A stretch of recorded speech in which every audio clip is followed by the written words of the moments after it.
Hello guys, PIB के daily summary में आपका स्वागत है। आज हम कवर करेंगे 28 फरवरी की पीआईबी की डेली समरी। बट जो लास्ट वीडियो हमारा था उसमें हम 27 और 28 दोनों का डिस्कशन कर चुके हैं। आज की इस वीडियो में ओनली हम एडवांस एस्टीमेट की बात करेंगे, जो कि आरबीआई ग्रेड बी के पर्पस से बहुत बहुत ज़्यादा इम्पॉर्टेंट है। इसलिए और ये आर्टिकल भी अपने आप में बहुत बड़ा है, तो इसको हमने सिंगल एक वीडियो में कवर किया है ताकि आप सिर्फ उसी को अच्छे से समझ सकें। ठीक है, तो चलिए स्टार्ट करते हैं। Ministry of statistics and programme implementation का ये आर्टिकल है। इसमें अगर बात की जाए तो सेकंड एडवांस एस्टीमेट निकाला गया है 22-23 के लिए। ठीक है, quarterly estimate of gross domestic product भी निकाला गया है। थर्ड क्वार्टर की बात यहाँ पर की गई है। First revise estimate of national income के बारे में, plus consumption expenditure, saving and capital formation, इतनी सारी चीज़ें इस पर्टिकुलर आर्टिकल में आपको देखने को मिलेंगी। ठीक है, तो आगे की सारी चीज़ें देखने से पहले हम ये जानेंगे कि आखिर रिवाइज्ड एस्टीमेट क्या होता है, फर्स्ट सेकंड बार बार क्यों ये आता है, क्या है। ठीक है, तो एक चीज़ यहाँ पर अगर आप देखेंगे कि बजट की अगर बात की जाए तो बजट वो है जो इकोनॉमिक सर्वे, जैसे कि हम देखते हैं लास्ट जो भी चीज़ें की जा चुकी हैं इकोनॉमिक सर्वे में आती हैं कि लास्ट ईयर में क्या कुछ हो चुका है। ठीक है, बट कई बार होता है कि कोई डेटा रह जाता है, सारी चीज़ें नहीं हो पाती हैं, सारा डेटा या फिर कवर नहीं होता है रिवाइज, तो एस्टिमेट एक्चुअली फिर से निकाला जाता है कि उस समय में क्या हुआ था। ठीक है, तो लास्ट 3 ईयर का देखा जाता है, यानी कि किसी भी पर्टिकुलर जो वर्क है या ईयर है उसको 3 साल तक बार बार उसके जो है नापा जाता है, देखा जाता है, भापा जाता है।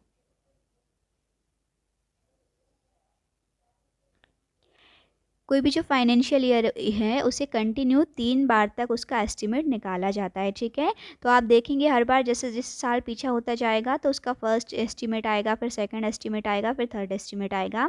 इसलिए इस हिसाब से यहाँ देखें, देखो फर्स्ट रिवाइज एस्टिमेट का मतलब क्या होता है फॉर फाइनेंशियल ईयर 21-22। अभी जो फाइनेंशियल ईयर चल रहा है वो 22-23 कहलाएगा। ठीक है, क्योंकि मार्च अभी ख़त्म हुआ नहीं है। जब मार्च ख़त्म हो जाएगा उसके बाद वो 23-24 वाला चालू हो जाएगा। फिलहाल अभी 22-23 वाला चल रहा है। ठीक है, तो अब क्योंकि ये तो ख़त्म हुआ नहीं है, तो यानी कि इसका बजट भी पूरी तरह से अभी उसकी कैलकुलेशन नहीं हुई है, क्योंकि अभी साल ख़त्म होने पे टाइम अभी बाकी है। ठीक है, बट जो पहले के सारे बजट हो चुके हैं जिसके बारे में एस्टीमेट निकाला जाता है बार बार रिवाइज करके, तो उन्हें 3 सालों तक जो है मेज़र किया जाता है। ठीक है, इसीलिए जो करंट फाइनेंशियल ईयर है इसके जस्ट 3 साल पहले तक अगर हम जाएँ तो ये जो 21-22 वाला फाइनेंशियल ईयर हो गया इसे फर्स्ट रिवाइज एस्टिमेट बोला जाएगा। जो 20-21 वाला जो इसके नीचे है उसको सेकंड रिवाइज एस्टिमेट बोला जाएगा, क्योंकि उसको 2 साल हो गए हैं करते करते। और ये जो 19-20 वाला है वो थर्ड रिवाइज एस्टिमेट कहलाएगा, यानी कि उसको 3 बार एस्टिमेट उसका निकाला जा चुका है। ठीक है, ऐसे करके जो सबसे लेटेस्ट लास्ट वाला है वो उसका फर्स्ट रहेगा, उससे और पुराने वाले का सेकंड रहेगा, और उससे और पुराने वाले का थर्ड रहेगा। तो ये 3 चीज़ें सबसे पहले आपके लिए बहुत इंपॉर्टेंट है, आपको पता होना चाहिए आखिर है क्या। ठीक है, this estimate are release both at constant and current price. अब देखो कांस्टेंट प्राइस पे भी ये पूरा एस्टिमेट निकाला जाता है, प्लस करंट प्राइस पे भी निकाला जाता है। अब कांस्टेंट प्राइस क्या होता है, पर्टिकुलर टाइम इन्होंने डिसाइड कर लिया है कि 2011-12 के बीच के जो ड्यूरेशन है उसे कांस्टेंट प्राइस पर बोला जाएगा, और करंट यानी तो फिर करंट लेटेस्ट वाला कि इस साल में क्या हो रहा है। ठीक है, तो इन दोनों के बेस पे ये एस्टिमेट निकाला जाता है। अब अगर बात की जाए तो रियल जीडीपी यहाँ पर देखी जाए तो gross domestic product real GDP में बात कर रहे हैं, कांस्टेंट के बेस पे अगर इन्होंने देखा है तो 2022-23 is estimated to attain 159.71 lakh crore. ठीक है, 22-23 के लिए जीडीपी की बात कर रहे हैं ये, as against the first revise estimate of GDP for the year 21-22। जो फर्स्ट रिवाइज एस्टिमेट निकाला गया है 149.26 लाख करोड़ है, और 22-23 के हिसाब से ये डेटा है। ठीक है, तो ये रियल जीडीपी के बारे में बात हो गई। The growth in GDP during 22-23 is estimated at 7% as compare to the 9.1% in 21-22। ये लास्ट ईयर जो था उसके कंपैरिजन में अभी 7% इन्होंने फिर ये निकाला है। ठीक है, ये तो हो गई रियल जीडीपी की बात। उसके बाद फिर नॉमिनल की बात इन्होंने कही है, नॉमिनल जीडीपी और GDP at current price. Current price पे जो जीडीपी निकलती है उसे नॉमिनल बोला जाता है। तो 22-23 के लिए अगेन ये जो है लेवल देखा गया है 272.04 लाख करोड़ रहेगा, एज अगेंस्ट 234.71 लाख करोड़ जो कि 21-22 के लिए फर्स्ट रिवाइज्ड एस्टिमेट के लिए बोला गया था। ठीक है, ग्रोथ रेट कितनी देखने को मिल रही है, 15.9%। फिर जीडीपी एट कांस्टेंट प्राइस की अगर बात की जाए, क्वार्टर की भी चीज डेटा यहाँ पर दिखाया गया है। पर्टिकुलर क्वार्टर में यहाँ पर 40.19 लाख करोड़ एज अगेंस्ट 38.51 लाख करोड़। ठीक है, ये भी ग्रोथ यहाँ पर भी देखने को मिल रही है पर्टिकुलर क्वार्टर के लिए। ठीक है, ये 22-23 का उन्होंने बताया, 21-22 के लिए उन्होंने बताया, प्लस ये जीडीपी कांस्टेंट पे हो गया और ये जीडीपी करंट प्राइस पे हो गया। करंट प्राइस का क्वार्टर का अगर आप देखेंगे तो 69.38 लाख करोड़ हो जाएगा एज अगेन 62.39। ठीक है, तो ये भी अगेन इंक्रीज ही है, शोइंग अ ग्रोथ 11.2%। ठीक है, तो ये सारा डेटा आपको नोट करके रखना है, एग्जाम पर्पज से बहुत इंपॉर्टेंट है आपके लिए। अब इन्होंने आगे बताया कि पूरा डिटेल नोट्स आपको देखने को मिलेंगे सेकंड एडवांस एस्टीमेट के बारे में, क्वार्टरली के बारे में और ये सारी चीज़ों के बारे में। ठीक है, तो अब थोड़ा सा और डिटेल में देखते हैं क्या कहना चाहते हैं ये।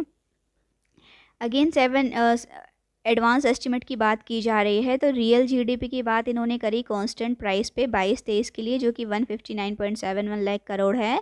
21-22 में 149 था, तो परसेंट ग्रोथ कितनी देखने को मिल रही है, ये तो अगेन रिपीट हुआ है पॉइंट ऊपर वाला ही कि 7% की ग्रोथ यहाँ पर देखने को मिल रही है। ठीक है, ये सेकंड एडवांस एस्टीमेट जो कि हमने ऊपर पॉइंट्स देखे उसी को यहाँ पर उन्होंने फिर से दर्शाया है। ठीक है, तो ये पॉइंट्स तो हम देख ही चुके हैं, अगेन ये पॉइंट्स भी हमने देख लिया, ये नॉमिनल वाला पॉइंट्स भी आपने देख लिया और ये वाला पॉइंट्स भी आपने देख लिया। तो वही डेटा रिपीट हुआ है नीचे सेकंड एडवांस एस्टीमेट का, तो इसको तो डेटा को आप देख लीजिएगा। कांस्टेंट प्राइस पे भी बताया गया है, करंट प्राइस पे भी बताया गया है, क्वार्टर भी बताया गया है, क्वार्टरली भी, रियल जीडीपी भी बताया गया है और नॉमिनल जीडीपी भी बताया गया है। ठीक है, तो इतना डेटा तो पहले इंपॉर्टेंट बहुत ज़्यादा आपके लिए हो ही जाता है। नेक्स्ट अगर बात की जाए तो फर्स्ट रिवाइज्ड एस्टीमेट और national income, consumption, expenditure, saving and capital formation की बात अब यहाँ कर रहे हैं। ठीक है, तो this part of the press note first revise estimated of national income, consumption, expenditure और financial year 21-22 along with second revised estimate for the financial year 20-21 and third revised estimate for the financial year 19-20। ठीक है, with base year 11-12, तो base year सब में रखा गया है 11-12 को। अब यहाँ पे अगेन इन्होंने बात करी सबसे पहले जीडीपी की। Nominal GDP at current price 234 है। ठीक है, किसके अगेंस्ट में, 198.30 के अगेंस्ट में। ग्रोथ अगर यहाँ देखी जाए तो 18.4% की ग्रोथ यहाँ पर है। ठीक है, और 21-22 में जो था कॉन्ट्रैक्शन देखने को मिला था 20-21 के कंपैरिजन में।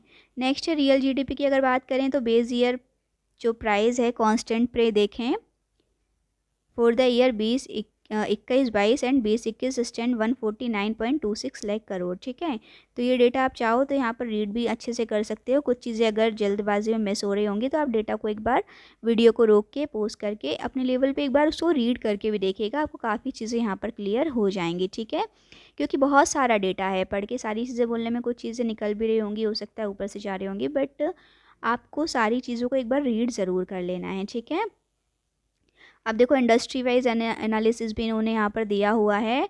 Eight the aggregate level nominal GVA at basic price has increase by 17.9% से। ठीक है, GVA जो है वो भी इंक्रीज़ हुआ है, पहले डिक्लाइन हुआ था पिछली बार। The share of broad sector of the economies overall GVA during 11-12, 21-22 and annual growth rate during period of mention below.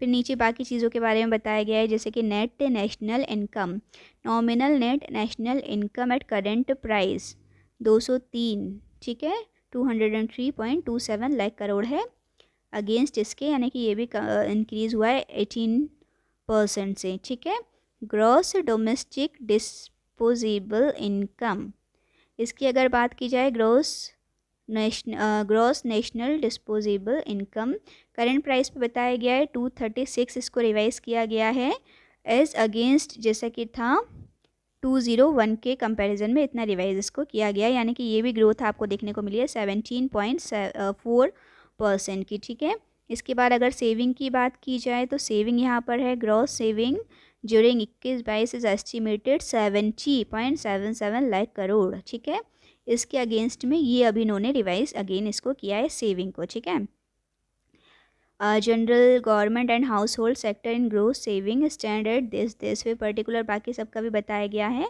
तो यहाँ पे भी अगेन देखा जाए तो ग्रोथ ही देखने को यहाँ पर मिली है, ठीक है, सेविंग में। फिर उसके बाद कैपिटल फॉर्मेशन की बात की जाए तो कैपिटल फॉर्मेशन में gross capital formation at current price के बारे में बताया गया है। 73.62 लाख करोड़ इसको रिवाइज किया गया है, ठीक है, इसके अगेंस्ट में।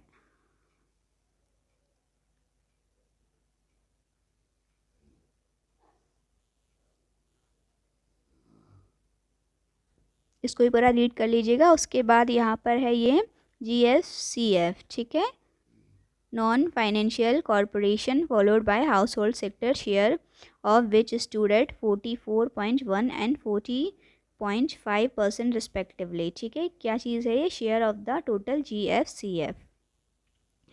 उसके बाद है the rate of GCF to GDP at constant price was 31.7% in 2021 and 35.5% in 21-22, ठीक है। Total GCF at to GDP, ठीक है। उसके बाद कंजप्शन एक्सपेंडिचर अगर देखा जाए तो प्राइवेट फाइनल कंजप्शन एक्सपेंडिचर के बारे में बताया गया है, वो भी एस्टिमेट किया गया है 143.44 121 की कंपैरिजन में, ठीक है। In relation GDP the PFCE to GDP ratio at current price इस ड्यूरेशन में पहले इतने थे यहाँ पर रिस्पेक्टिवली, ओके। उसके बाद यहाँ देखा जाए कांस्टेंट प्राइस पे PFCE is estimated 78.24 lakh crore and 87.04 lakh crore respectively, ठीक है, for the financial year 2021 and 21-22। The corresponding PFCE to GDP ratio for the year this भी पर्टिकुलर दिया गया है, तो ये डेटा भी आप देख सकते हो। उसके बाद government final consumption expenditure, final consumption government के भी बताए गए हैं। इसमें भी जो भी एस्टिमेट किया गया है 26.25 लाख करोड़, ठीक है। किसके अगेंस्ट में? 23.03 लाख करोड़ के अगेंस्ट में। तो ग्रोथ जो देखी जा रही है एक्चुअली अमाउंट वाइज हो गया ये GFCE for the financial year 21-22 and 20-21, ठीक है। पर कैपिटा एस्टिमेट की बात की जाए तो per capita net national income eight current price is estimated 127,065 and 148,524 respectively for the year 2021 and 21-22, ठीक है। तो ये per capita net national income है। PFCE at current price for the year 2021 and 21-22 is estimated this and this respectively, okay। तो यहाँ अगर summary की बात की जाए the following statement given the major reason of variation between the provisional estimate and the first revised estimate, okay. तो data काफ़ी सारा हो गया है, लेकिन सेकंड एडवांस एस्टीमेट जो है वो RBI ग्रेड बी एग्ज़ाम के पर्पज़ से बहुत ज़्यादा इंपॉर्टेंट है, क्योंकि बहुत सारा डेटा था, इसलिए कुछ चीज़ों को हमने थोड़ा सा फास्ट कवर किया है। हो सकता है एक बार में समझ में ना आए, तो वीडियो को 2 से 3 बार या तो आप ज़रूर देख लें, या अगर ना देखें तो एक बार लिखने के बाद उसको रिवाइज़ 2 से 3 बार कर लें, क्योंकि कोई भी पर्टिकुलर एक आध क्वेश्चन एग्ज़ाम में ज़रूर पूछा जाएगा। तो आई होप आपको सारी चीज़ें क्लियर हो गई होंगी। वीडियो पसंद आया हो तो वीडियो को लाइक, चैनल को सब्सक्राइब करना बिल्कुल भी मत भूलिएगा। Thank you for watching my video.